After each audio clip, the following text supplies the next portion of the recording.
नमस्कार सम्पूर्णमा म दिपेन्द्र केसी दामदुङ स्कुलको ग्लोबल कोरियन भाषा केन्द्रदेखि विगत जस्तै आज पनि तपाईहरुलाई केही कुरा सिकाउँ भनेर मैले यस भिडियो गराइदिएको छु। तपाईहरुलाई आज मैले यो विशेष भिडियोबाट के जानकारी गराउन चाहेको छु भने अहिलेको आएको एक्जाममा कस्तो खालको क्वेशन आएको थियो त्यो क्वेशन सम्बन्धी केही जानकारी दिउँ भनेर चाहिँ यो भिडियो गराइदिएको छु र सँगसँगै तपाईले यो 60 च्याप्टरबाट बीमाको बारेमा चाहिँ के कस्तो क्वेशन थियो भनेर पनि त्यसको बारेमा बुझाउन लागि यो भिडियो गराइदिएको छु। स्किप नगरेर लास्टसम्म हेर्नु होला। म विषय वस्तुतिर गइहाल्ने धेरै कुरा गर्नुभन्दा पनि पछाडि व्याकरण स्कुलमा चाहिँ तपाईहरुले केही पनि देख्नु भएको छैन। तपाईलाई चाहिँ एक्जाममा आएको कुराहरु सिकाउन लागेको छु मैले। त्यसमा लेखिएको छ ल हेर्नुस् अब यहाँ चाहिँ दिएको छ छागको सुन्छ भने चाहिँ छ कामको क्रम भनेर चाहिँ छ है। अलि क्लियर देखेको छैन होला जुम गरेर यसो हेर्नु होला। यो हिजोको एक्जाममा आएको चाहिँ थियो हाम्रो विद्यार्थी पनि आएको थियो है। एकदम सहज चाहिँ थियो। धेरै सरले अनलाइनमा भनिसक्नु भएको चाहिँ छ है। तपाईले थाहा पाइसक्नु भयो यस्ता खालको क्वेशन अरु पनि आउन सक्छ र यो मात्रै आउँछ भन्ने होइन है। कसलाई यस्तो खालको चित्र आएको छ भने कसैलाई मिक्सो चिन्ह आएको छ कसैलाई आएको छैन है। त्यसरी छ भनेपछि अब हाम्रो चाहिँ एक्जाम अलि त्यो दुई जना भन्ने चाहिँ एउटाको चाहिँ 39 मिलेको छ भने अर्कोको चाहिँ बिग्रिएको थियो र त्यही भएर त्यहाँ चाहिँ आउनु भ्याउनु भएन र हामी दाङमा छौं भने काठमाडौँ आउँदै पनि हुनुहुन्छ। जसले 39 हाल्नुभयो त्यसलाई चाहिँ हामीले पछि अर्को भिडियोमा ल्याउने नै छौं। र त्यसमा हेर्नुस् यहाँ दिएको छ छागको सुन्छ कामको क्रम भनेर दिएको छ। अनि कामको क्रममा चाहिँ हेर्नुस् यहाँ चाहिँ फनुल भन्छ जो कि थुङ्गुलके माङ्गुल्ला भनेर चाहिँ छ है। ल हेर्नुस् यो माटो सहितको जरालाई गोलो गरी बनाउनु भनेर चाहिँ छ। अनि अर्कोमा दिएको छ ल हेर्नुस् माटो सहितको जरालाई ल हेर्नुस् बोराले बेर्नु भनेर चाहिँ छ। अनि त्यो सँगै अर्को हेर्नुस् यो पट्टीले अथवा ब्यान्डेजले चाहिँ यो माटो सहितको जरालाई विभिन्न पटक बेर्नु भनेर चाहिँ छ। र यसैको बारेमा तल चित्र दिएको हुन्छ ए बी सी भनेर दिएको छ।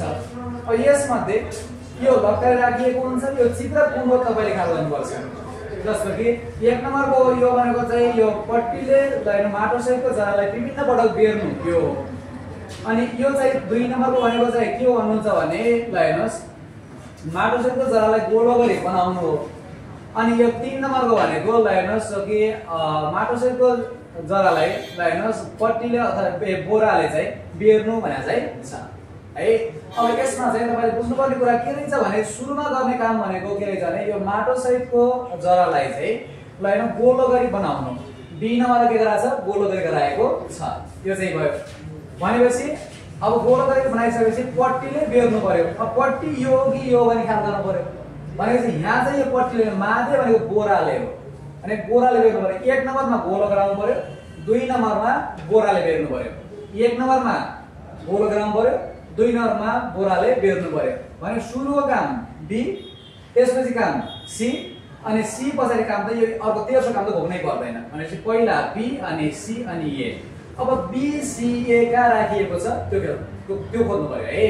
भनेपछि यहाँ छ बी ए सी भयो त भएन। अनि बी सी ए हेर्नुस् बी सी ए यसरी चाहिँ भयो है। यसै गरेर क्वेशन गर्न सकिन्छ। यस्ता क्वेशन धेरै आउन सक्छ है त्यो ख्याल गर्ने। यो पनि भयो। यो भइसक्यो। अब अर्को हेर्नुस् यहाँ लेखिएको छ हेर्नुस् ल अब अर्को हेर्नुस् यहाँ पनि दिएको छ कामको क्रममा दिएको छ ल हेर्नुस् कि छोबलजेरो छिरादा है। सुरुको यो प्राइमर लगाउनु है। सुरुको लगाउनु हेर्नु छोबलजेरो छिरादा। अनि अर्कोमा भन्छ फेन्टल छिरादा पेन्ट लगाउनु भनेर चाहिँ छ। अनि त्योदेखि अर्को भनेर चाहिँ छ हैन मागान्जेरो छिरादा भन्छ अन्तिममा चाहिँ पोलिस लगाउनु अथवा टल्किने गराउनु भनेर चाहिँ छ। अब यो चित्र बुझ्नु पर्यो। यहाँ त छ्यास्ना राखिएको छ। अब पहिला प्राइमर लगाउनु पर्यो त्यसपछि पेन्ट लगाउनु पर्यो हो त्यसपछि चाहिँ तपाईले यो अन्तिममा चाहिँ पोलिस लगाउनु पर्यो। भनेपछि सुरुको काम छोबल र छिरादा। अब यो छोबल जे हो कि यो छोबल जे हो त्यो ख्याल गर्नु पर्यो। त्यसलाई तपाईले च्याप्टर अलि राम्रोसँग पढेको हुनुपर्छ है त्यो ख्याल गर्नु होला। त्यही भएर अब छोबल जे लगाउनु भनेको सुरुको छोबल जे भनेको के छ सी मा छ है। छोमा जो कि सी मा छोबल जे चाहिँ छ। अनि त्यसै पेन्ट लगाएको छ। अब पेन्ट यो हो कि यो ख्याल गर्नु पर्यो। पेन्ट बी को चाहियो भनेपछि पहिला सी अनि बी अनि अर्को त घोक्नै पर्दैन तेस्रोलाई घोक्नु पर्दैन। सी बी ए भने अब सी बी ए कहाँ छ खोज्नु पर्यो। भनेपछि ए बी सी होइन बी सी ए होइन सी ए बी पनि होइन सी बी ए हो। यो सी यो बी अनि यो सी बी ए है यसरी मिलेको चाहिँ छ। यो ख्याल गर्नु होला। यस्ता धेरै हुन्छ है ख्याल गर्नु। जति पनि गर्न सकिन्छ अब तपाईहरुले बुझ्नु पर्यो। जस्तै अब यहाँ छागबै सुन्छ भनेर कामको क्रम ल छपसुल आधा दर्ता गर्नु। पहिला दर्ता गर्ने भनेको छ ल दर्ता गर्नु। त्यसपछि खिदारिदा के गर्नु पर्खिनु। अनि त्यसपछि जगे छिलेर फाट्टा भन्छ उपचार प्राप्त गर्नु है। आधा र फाट्टा ख्याल गर्नु होला, आफूले लिनु र डाक्टरले गर्नु भन्ने हुन्छ। अनि उपचार गर्नु अब भनेपछि पहिला दर्ता गर्नु पर्दो रहेछ, त्यसपछि पर्खिनु पर्दो रहेछ, त्यसपछि चाहिँ उपचार लिनु पर्दो रहेछ भनिसकेपछि अब तपाईले सुरुमा दर्ता गरेको कहाँ छ। अब यहाँनिर हेर्नुहोस् तपाईले दर्ता गरेको कहाँ छ भन्ने ख्याल गर्नु पर्यो। अब कतिपयले यो घडी देखायो भन्दैमा पर्खिएको सोध्नु, तपाईले टाइम हेर्दै पर्खिनुहुन्छ नि त, त्यो सोच्ने होइन है। त्यसलाई बुकको चाहिँ ख्याल गर्ने। सुरुमा घडी देखाए तापनि यो पहिला यहाँ कार्ड दिइरहेछ, त्यही भएर सुरुमा छपसुल आधा दर्ता गर्नु बी है। पहिला बीमा नामबाट दर्ता गर्नु पर्यो। अनि त्यसपछि लगेर खिदारिदा पर्खिनु पर्यो। ए भनेको के हो खिदारिदा पर्खिनु। अनि यो पर्खिसकेपछि त्यति पछाडिको हुन्छ लास्टमा छिलेर फाट्टा के गर्नु उपचार प्राप्त गर्नु भनेपछि B A C B A C. अगाडि छ बी सी ए भएन, सी ए बी पनि भएन। अब चाहिएको हामीलाई बी ए सी हो, बी ए सी हो, यसरी मिल्न गएको छ है। यो ख्याल गर्नु होला। त्यस्तो खालको चाहिँ क्वेसन आएको थियो है। तपाईहरुले यस्तो खालको क्वेसन आयो भने अब बिगार्नु चाहिँ हुँदैन भन्ने ख्याल गर्नु होला। र यो सँगसँगै हामीले अर्को कुरा चाहिँ बुझ्नुपर्ने के छ भने बिमाको बारेमा चाहिँ तपाईले फेमोन बी र उइरियो बी बुझ्नु हुँदैन हो। त्यसको लागि चाहिँ मैले त्यो कुरा पढाउन गइरहेको छु यहाँनिर चाहिँ। ल हेर्नुहोस् यहाँनिर दिएको छ, ल हेर्नुहोस् यहाँनिर राखिएको छ यो 60 च्याप्टरको लाइनमा थेवा चाहिँ हो। यो 60 च्याप्टरको थेवामा के राखिएको छ भन्नुहुन्छ भने यहाँनिर बुझ्नुपर्ने कुरा चाहिँ ल एउटा चाहिँ मादु दिएको छ, अर्को छिन्सु दिएको छ है। मादु र छिन्सु दिएको छ, एउटा मादु छ र अर्को छिन्सु छ। पहिला मादुले भन्छ कसलाई भन्छ भने छिन्सुलाई है। मादुले छिन्सुलाई भनेको छ ल छिन्सुजी रोजगार अनुमति प्रणालीद्वारा कोरियामा आएको विदेशी श्रमिकहरूले पनि औद्योगिक चोटपटक बिमाको रकमलाई प्राप्त गर्न सकिन्छ भनेको छ। अनि त्यति मान्छे उसले भन्छ ल हेर्नुहोस् छिन्सुले भन्छ जो कि औद्योगिक चोटपटक बिमा चाहिँ रोजगारदाताले अनिवार्य दर्ता गरिदिने भएका कारणले जोसुकैले बिमाको रकमलाई प्राप्त गर्न सकिन्छ। के समस्या छ अथवा के काम छ भने चाहिँ छ है। के भयो भन्दा उसले भन्छ साथीले काम गर्दै गर्दा खुट्टामा चोट लागेको कारणले हस्पिटल भर्ना भएकाले हो भने चाहिँ छ। अनि त्यही मान्छे उसले भन्छ तर फेमन बी भन्छ हस्पिटलको चार्जर चाहिँ धेरै आउँछ कि भनेर नावलका बुवा आउँछ कि भनेर चिन्ता गरिरहेको भएर हो भने चाहिँ छ है। त्यति मान्छे अब हेर्नुहोस् त्यसले भन्छ काम गर्दै गर्दा यो चोट लागेको हो भने औद्योगिक चोटपटक बिमा चाहिँ जो कि उद्योगभित्र चोटपटक बिमाको रकम चाहिँ प्राप्त गर्न सकिन्छ। र अनि जो कि कार्यस्थलमा काम गर्ने व्यक्ति हो भने स्वास्थ्य बिमामा दर्ता हुने भएकाले उइरियो बी पनि हेर्नुहोस् यो उपचारको शुल्कको लाभदायक अथवा फाइदा पनि प्राप्त गर्न सकिने हो भनेर छ। तपाईले मैले यहाँ सिकाउन खोजेको चाहिँ के हो भन्नुहुन्छ भने यहाँनिर चाहिँ कतिपयले नबुझ्ने कुरा भनेको यहाँनिर दिएको छ यो सान्जे फर्मको अथवा सान्जे फर्म भनेको के हो। र अर्को चाहिँ त्यहाँ चाहिँ यहाँनिर चाहिँ तपाईले हेर्नुहोस् यहाँ चाहिँ खङ्गाङ फर्मको अथवा खङ्गाङ फर्म सान्जे फर्म र खङ्गाङ फर्म। अनि त्यो सँगसँगै अर्को बुझ्नुपर्ने कुरा भने यहाँ चाहिँ इरियो बी अनि यहाँनिर चाहिँ दिएको छ हेर्नुहोस् हिँडेर फेमोन बी। अब सान्जे फर्म भनेको कस्तो बिमा हो र यसले कुन चिजलाई बेहोर्छ। खङ्गाङ फर्म भनेको कस्तो बिमा हो, यसले के चिजलाई बेहोरेको छ यो बुझ्नुपर्ने हुन्छ। र तपाईले दुईटा वर्डमा चाहिँ फेमोन बी र यहाँ दिएको छ यो उइरियो बी। फेमोन बी र उइरियो बी दुईटै एउटै हो त भन्ने कुरा बुझ्नुपर्ने हुन्छ है। त्यसको बारेमा यो भिडियोमा मैले फरक छुट्याइदिएको छु। अब तपाईले यसमा चाहिँ हेर्नुहोस् यो चाहिँ फरक छ है, तपाईले बुझ्नुपर्ने हुन्छ। ल हेर्नुहोस् यहाँनिर राखिएको छ एउटा फेमोन बी, अर्को राखिएको छ उइरियो बी है। अब यो भनेको के हो भन्ने बुझ्नु होला, जसमा तपाईले नेपालीबाट झन् बुझ्न सहज होला भनेर नेपाली र कोरियनमा दुवै गराइदिएको छु है। ल हेर्नुहोस् सुरुमा फेमोन बी दिएको छ हस्पिटलको शुल्क भनेर पाउनुहुन्छ तपाईहरुले। उइरियो बी भनेको उपचारको शुल्क चाहिँ हुन्छ, जसमा हेर्नु फेमोन बी हस्पिटलको चार्ज भने चाहिँ के हो भन्नुहुन्छ भने अस्पतालमा चेकजाँच गर्दा तिर्नुपर्ने रकम।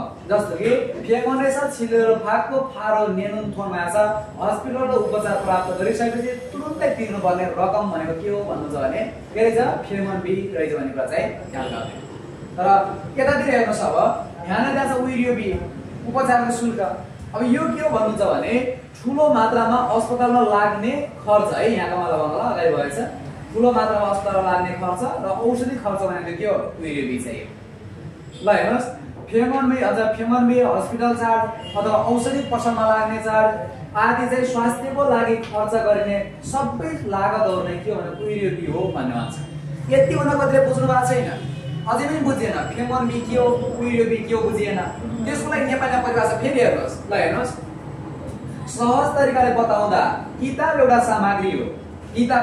सामग्री हो भने शैक्षिक सामग्री भनेको के हो भन्छ भने किताब कपी कलम चाहिँ हो शैक्षिक सामग्री भनेको किताब कपी कलम हो भने किताब भनेको सामग्री हो भने जस्तै फेमनबी भनेको एउटा सामग्री हो भनेको फेमनबी भनेको किताब मात्रै हो भनेपछि अब उइरेबी भनेको शैक्षिक सामग्री हो भनेको उइरेबी भनेको किताब कपी कलम हो भनेपछि समग्र रूपमा सबै खर्च हो भने त्यो उइरेबी हो भने सामान्य एउटा खर्च मात्रै हो भने त्यो के हो फेमनबी भने बुझ्नुपर्छ अब हेर्नुहोस् त्यति भइसकेपछि अब यो फेमनबी र उइरेबी कुन बिमारले कसरी बेहोर्छ भने चाहिँ छ अब यो चार्ट चाहिँ हुन्छ कुन बिमारले कसरी बेहोर्छ भन्नु छ भने सुरुमा आउँछ लाइनस अब सान्जे फोम उद्योगभित्रको चोटपटक बिमा उद्योगभित्र चोटपटक बिमा चाहिँ ल यो रोजगारदाताले दर्ता गरिदिने बिमा चाहिँ हो रोजगारदाता दर्ता गरिदिन्छ र रोजगारदाता दर्ता गर्ने बिमा भइसकेपछि अब त्यसमा चाहिँ यो सान्जे फोमले कुन कुराहरू बेहोर्छ भन्नु चाहिँ सुरुमा चाहिँ हस्पिटलको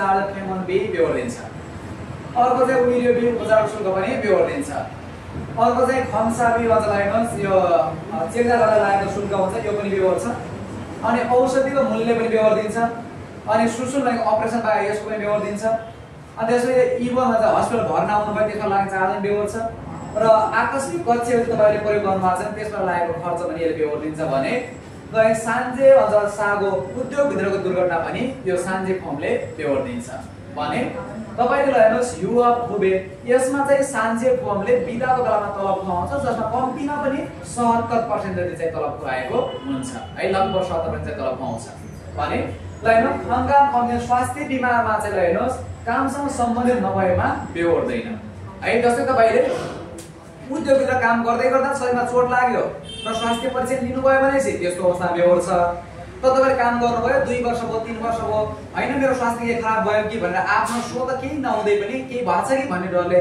चेक गर्न जानुभयो भने त्यस्तो अवस्थामा सान्जे फर्मले बेहोर्दैन है त्यो ख्याल गर्ने र यदि भइसक्यो अब तपाईले बुझ्नु पर्ने खङ्गाम फर्म स्वास्थ्य बिमा अब स्वास्थ्य बिमाले के बेहोर्छ भन्ने कुरा यता दिएको छ ल हेर्नुहोस् स्वास्थ्य बिमा चाहिँ साफसु रोजगारदाता र वेबिन खुल्लजार विदेशी कामदारहरूले दर्ता गर्ने बिमा चाहिँ हो यो रोजगारदाताले पनि हो र विदेशी कामदारले दर्ता गर्ने बिमा पनि हो जसमा फेमनबी हस्पिटल चार्ज चाहिँ यसले बेहोर्दिन्छ स्वास्थ्य बिमाले र उइरेबी उपचार शुल्क र यो फेमनबी र उइरेबी त के हो थाहा पाइसक्नु भएको छ नभए फेरि माथि अघि त्यो बोलेको कुरा भिडियो फेरि स्किप गर्नु भएको छ भने फेरि अगाडि गएर हेर्नु होला फेमनबी र उइरेबी के हो थाहा पाइहाल्नुभयो त्यसमध्ये फेमनबी चाहिँ उसले बेहोर्छ भने उपचारको शुल्कमा चाहिँ यसमा चाहिँ औषधिको लागत र शुल्क मूल्य अनि चेक जाँचको शुल्क अपरेसनको शुल्क हस्पिटल भर्ना भएको शुल्क र आकस्मिक कक्षालाई प्रयोग गरिएको आदिको लैनोस् त केही प्रतिशत आफैले बेहोर्नु पर्ने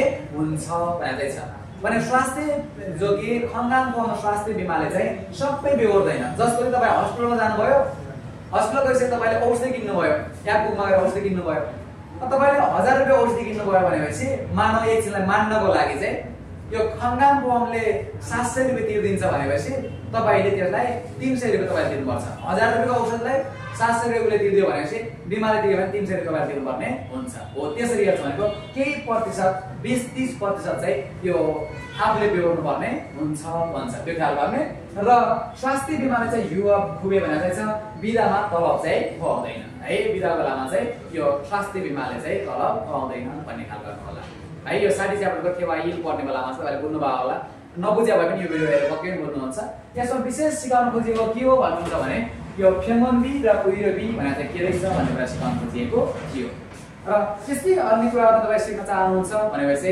हाम्रो यस च्यानलमा जोडिन चाहिँ सक्नुहुनेछ आजलाई यति नै खामसाबिला